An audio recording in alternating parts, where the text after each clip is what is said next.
Hi everyone, I am Shruti Sharma. Welcome you all to my channel COMMTUTS.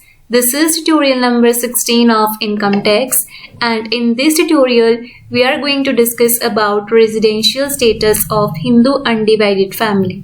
इससे पहले वाले lecture में हमने डिस्कस किया था residential status of an individual और आज हम डिस्कस करेंगे residential status of Hindu undivided family. Okay, तो चलिए स्टूडेंट स्टार्ट करते हैं हमारा आज का session. After individual second type of assessee is Hindu undivided family और Hindu undivided family business. Hindu undivided family business एक ऐसा यूनिक फॉर्म ऑफ बिजनेस है which is only and only found in India. आपको नेम से क्लियर हो रहा है, हिंदू अनडिवाइडेड फैमिली एक ऐसा बिजनेस है जो सिर्फ और सिर्फ इंडिया में ही होता है. हिंदू अनडिवाइडेड फैमिली है, ये most oldest form of business है, मीन्स बहुत पुराने टाइम से चलता आ रहा है. जो हिंदू अनडिवाइडेड फैमिली का जो बिजनेस है उसे कौन ऑन और मैनेज करता है? HUF के बिजनेस को ऑन और मैनेज करता है HUF के मेंबर्स. ठीक है, जैसे कंपनी के केस में क्या होता है, कंपनी को ऑन कौन करते हैं? उनके शेयर होल्डर्स जो उनके शेयर्स में पैसा इन्वेस्ट करते हैं, और मैनेज कौन करते हैं? उनके बोर्ड ऑफ डायरेक्टर्स. लेकिन HUF बिजनेस के केस में क्या होता है कि HUF के बिजनेस को ऑन और मैनेज कौन करता है? जो HUF के मेंबर्स होते हैं. ठीक है, और HUF को कंट्रोल कौन करता है? दोनों वर्ड्स आपने ध्यान रखने. यहाँ पे हमने बात करी है ऑन और मैनेज की, और अब हम बात करें कंट्रोल की. HUF बिजनेस को कंट्रोल कौन करता है? HUF बिजनेस को बेसिकली कंट्रोल करता है जो उनका कर्ता होता है. ठीक है, कर्ता कौन होता है? जो उस बिजनेस का मेन हेड होता है, या जिसे हम बोलते हैं कि जो फैमिली का मेन हेड होता है. जैसे हमारे घर में हमारे मेन हेड कौन होते हैं? हमारे फादर या ग्रैंडफादर. तो सोल अथॉरिटी उनके पास ही होती है सारे डिसीजंस लेने की, right. Same case HUF business के केस में होता है कि जो कंट्रोल है वो किसके हाथ में होता है? कर्ता के हाथ में, यानी जो फैमिली का हेड होता है वही उस बिजनेस का कर्ता होता है. ठीक है, तो सोल अथॉरिटी किसके पास होती है डिसीजंस लेने की? वो यहाँ पर कर्ता के पास होती है. फाइन. सो लिटिल बिट मैंने आपको इंट्रोडक्शन दिया कि बेसिकली HUF या HUF बिजनेस क्या होता है. वैसे आपने क्लास 11-12 बिजनेस स्टडीज में भी पढ़ा होगा, बट फिर भी एक बार ही हम रेजिडेंशियल स्टेटस ऑफ HUF पढ़ने से पहले आपको थोड़ा सा पता होना चाहिए कि HUF क्या होता है. क्लियर. अब हम डिस्कस करते हैं residential status of Hindu undivided family. जैसे इंडिविजुअल के केस में क्या होता था कि या तो इंडिविजुअल रेजिडेंट होगा या फिर इंडिविजुअल नॉन रेजिडेंट होगा, right. Same case Hindu undivided family के केस में होता है कि या तो आपका HUF रेजिडेंट होगा या आपका HUF नॉन रेजिडेंट होगा. ठीक है, अब HUF रेजिडेंट कब होता है? HUF रेजिडेंट तब होगा जब जो HUF बिजनेस का कंट्रोल एंड मैनेजमेंट होली और पार्टली इंडिया में होगा. HUF रेजिडेंट तब होता है जब उनके बिजनेस का कंट्रोल और मैनेजमेंट या तो कंप्लीटली इंडिया में है, यानी होली इन इंडिया, या फिर पार्टली इन इंडिया, यानी पार्टली इंडिया में और पार्टली आउटसाइड इंडिया है. अगर ये कंडीशन सेटिस्फाई होती है तो HUF क्या होगा? आपका रेजिडेंट. क्लियर. लेकिन अगर HUF बिजनेस का जो कंट्रोल एंड मैनेजमेंट है वो कंप्लीटली आउटसाइड इंडिया है, अगर सारा का सारा कंट्रोल और मैनेजमेंट इंडिया से बाहर है, इंडिया में कुछ भी नहीं है, तो इस केस में आपका HUF क्या डिक्लेयर हो जाएगा? Non resident. इसमें एक ही बेसिक कंडीशन है और वो बेसिक कंडीशन फुलफिल होना मैंडेटरी है. ठीक है, क्या बेसिक कंडीशन है?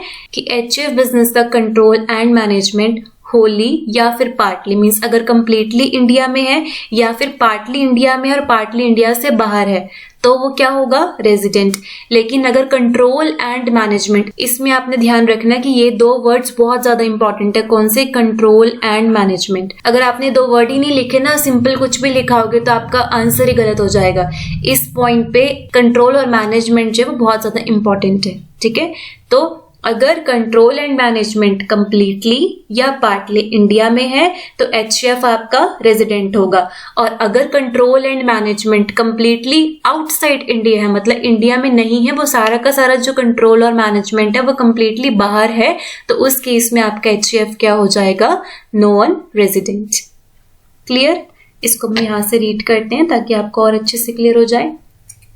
Residential status of a HUF, basic condition क्या है?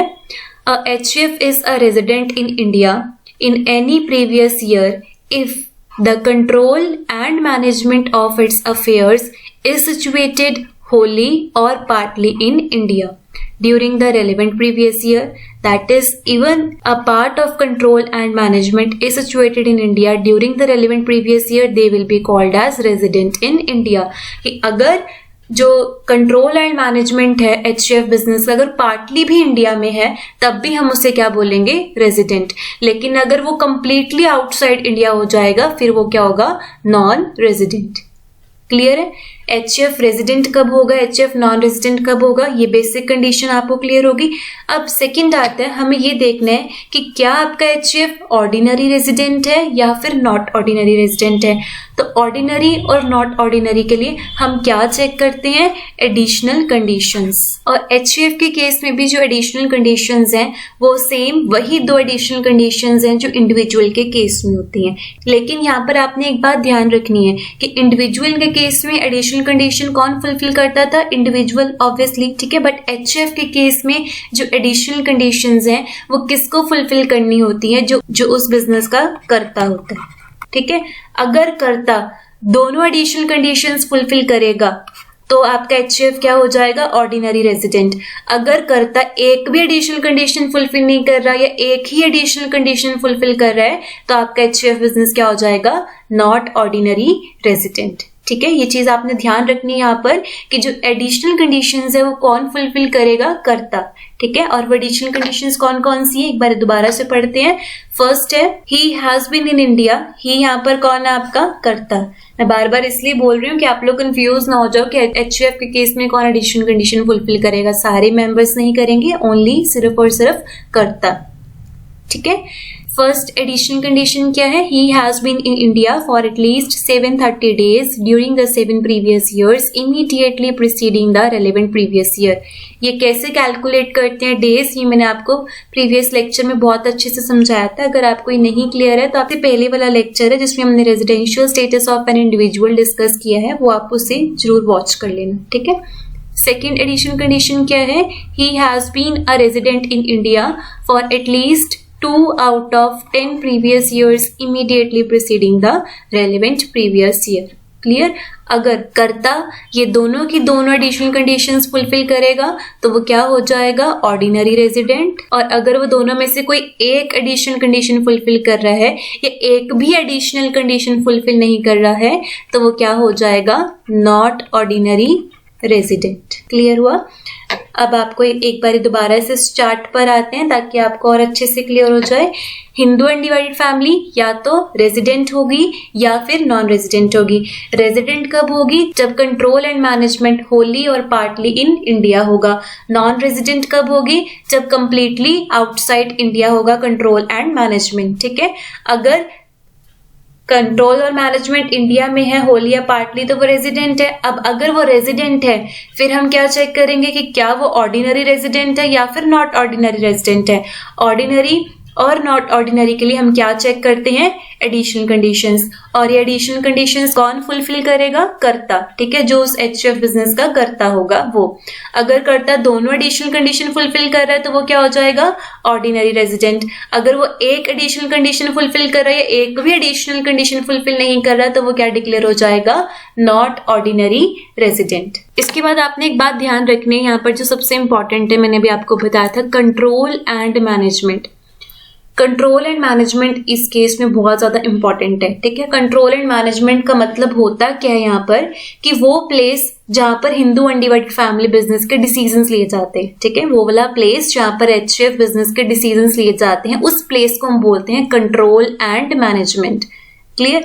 अब ऐसा जरूरी नहीं है कि जहां पर आपका बिजनेस है कंट्रोल एंड मैनेजमेंट भी वही होगा. मतलब जो आपका प्लेस ऑफ बिजनेस है और जो control and management of business है वो डिफरेंट प्लेसेस पे भी हो सकता है. हो सकता है कि आपका प्लेस ऑफ बिजनेस इंडिया है और आपका कंट्रोल एंड मैनेजमेंट भी इंडिया में ही है तो भी आप रेजिडेंट हैं. हो सकता है कि आपका जो प्लेस ऑफ बिजनेस है वो इंडिया में है, कंट्रोल एंड मैनेजमेंट बाहर से हो रहा है, तब भी आप रेजिडेंट होंगे. ठीक है. लेकिन अगर आपका प्लेस ऑफ बिजनेस भी आउटसाइड इंडिया है, कंट्रोल एंड मैनेजमेंट भी आउटसाइड इंडिया है, तब आप क्या डिक्लेयर हो जाओगे, नॉन रेजिडेंट.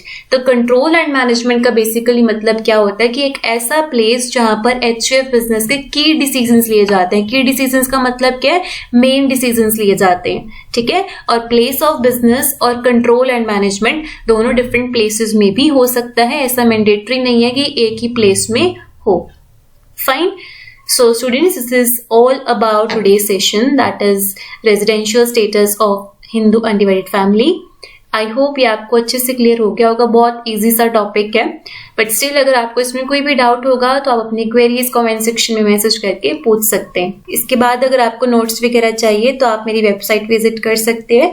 जब आप वेबसाइट पे जाएंगे तो आपको एक ब्लॉग सेक्शन मिलेगा. ब्लॉग सेक्शन में आपको सारे नोट्स मिल जाएंगे जो मैंने अभी तक अपलोड करे हैं, और उसके बाद मैं आगे के जो सारे टॉपिक्स के नोट्स हैं वो धीरे धीरे अपलोड करती जाऊंगी, ताकि आपके पास प्रॉपर स्टडी मटेरियल हो, ताकि पढ़ने में आपको कोई दिक्कत ना आए. Fine. So students, this is all about today's session. If this video is helpful for all of you, then please do share your valuable feedback in the comment section, as your feedback really matters a lot. And also don't forget to hit the like button and subscribe my channel and share this video to your friends and your classmates too, ताकि उन सब के लिए भी ये channel helpful रहे. Fine. So last में guys, thank you for watching. Bye bye. Take care. Have a great day ahead.